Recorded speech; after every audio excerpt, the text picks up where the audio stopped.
नमस्कार, capital TV Uttar Pradesh देख रहे हैं आप। आपके साथ मैं हूं बबीता। यूपी विधानसभा चुनाव में आखिर विपक्ष को हार का मुंह क्यों देखना पड़ा? यूपी के मुखिया सीएम योगी आदित्यनाथ ने 29 मार्च को विधानसभा में इसका कारण बताया। क्या कुछ कहा सीएम योगी आदित्यनाथ ने, इस रिपोर्ट के जरिए देखिए। यूपी विधानसभा चुनाव में जीत के बाद 28 मार्च को सीएम योगी आदित्यनाथ समेत भारी संख्या में पक्ष और विपक्ष के विधायकों ने विधायक पद की शपथ ली और 29 मार्च को अपने दूसरे कार्यकाल में सीएम योगी आदित्यनाथ ने पहली बार विधानसभा को संबोधित किया। इस दौरान उन्होंने सबसे पहले सतीश महाना को निर्विरोध विधानसभा अध्यक्ष चुने जाने पर बधाई दी। सीएम योगी आदित्यनाथ ने आगे विपक्ष को लेकर बयान दिया। उन्होंने यूपी विधानसभा चुनाव 2022 में विपक्ष और अखिलेश यादव को हार के कारण को बताया। सीएम योगी ने कहा कि जनता परिपक्व हो चुकी है। यूपी विधानसभा चुनाव में हमने इस स्थिति को देखा है।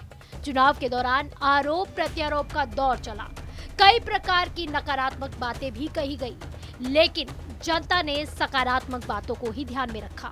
जनता ने सकारात्मक चीजों को ही स्वीकार किया, नकारात्मकता को लोगों ने नकार दिया। सीएम योगी ने कहा कि जो प्रगतिशील होगा, जो लोक कल्याण का कारक होगा, जनता उसी को अंगीकार करती है। जनता कभी नकारात्मकता को स्वीकार नहीं करती, कभी नहीं। नकारात्मकता के लिए उसके हृदय में कोई स्थान है ही नहीं। जो सकारात्मक होगा,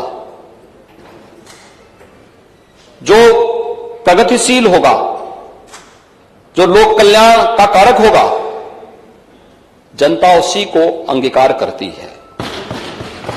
जो नकारात्मक होगा, हमारे समाज ने, हमारे देश ने कभी भी नकारात्मकता को कभी भी कोई महत्व नहीं दिया। नकारात्मकता जीवन में कभी प्रगति नहीं कर सकती है। सकारात्मकता से ही हम न केवल प्रगति के मार्ग को आगे बढ़ा सकते हैं, बल्कि सकारात्मकता के भाव से ही लोक कल्याण का मार्ग भी प्रशस्त कर सकते हैं। और आज जब देश की अपेक्षाएं उत्तर प्रदेश जैसे राज्य से हो, हर एक क्षेत्र में हो, दुनिया जब अपने द्वंद्व में उलझी हुई हो, उन स्थितियों में भारत से जो अपेक्षाएं हैं, भारत उस प्रकार की अपेक्षाएं उत्तर प्रदेश से रखता है और उत्तर प्रदेश को उन अपेक्षाओं पर खरा उतरने के लिए अपने आप को तैयार करना है। और लोकतांत्रिक व्यवस्था में जब सत्ता पक्ष और विपक्ष मिलकर के एक साथ मिलकर के इस अभियान का सहभागी बनता है, तो एक और एक दो नहीं होता, बल्कि वह मिलकर के 11 की ताकत बनकर के मजबूती के साथ लोकतंत्र की इस व्यवस्था को न केवल पुष्ट करता है, बल्कि इसे और भी मजबूती के साथ आगे बढ़ाने का कार्य करता है। उन जन आकांक्षाओं की पूर्ति करने का माध्यम बनता है, जिसके लिए आम जनमानस ने हमारी इन सभी जनप्रतिनिधियों पर विश्वास किया है। योगी आदित्यनाथ ने अखिलेश और विपक्ष को संदेश दे दिया है।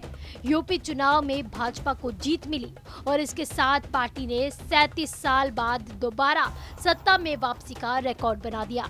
इस जीत के पीछे भाजपा अब सकारात्मक प्रचार अभियान को महत्वपूर्ण करार दे रही है। योगी ने प्रदेश के विकास को लेकर भी बड़ी बात कही। उन्होंने कहा कि देश की अपेक्षाएं उत्तर प्रदेश जैसे राज्य से है। हर एक क्षेत्र में हमारे ऊपर निगाहें हैं।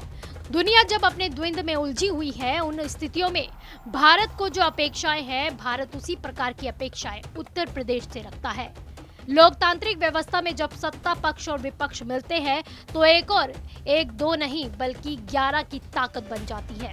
बहरहाल अब देखने वाली बात यह होगी कि क्या विपक्ष सत्ता पक्ष के साथ मिलकर प्रदेश के विकास में अपनी भूमिका निभाता है, या फिर आरोप प्रत्यारोप का ये सिलसिला 5 साल यूं ही चलता रहेगा। आप देखते रहिए कैपिटल टीवी उत्तर प्रदेश। नमस्कार।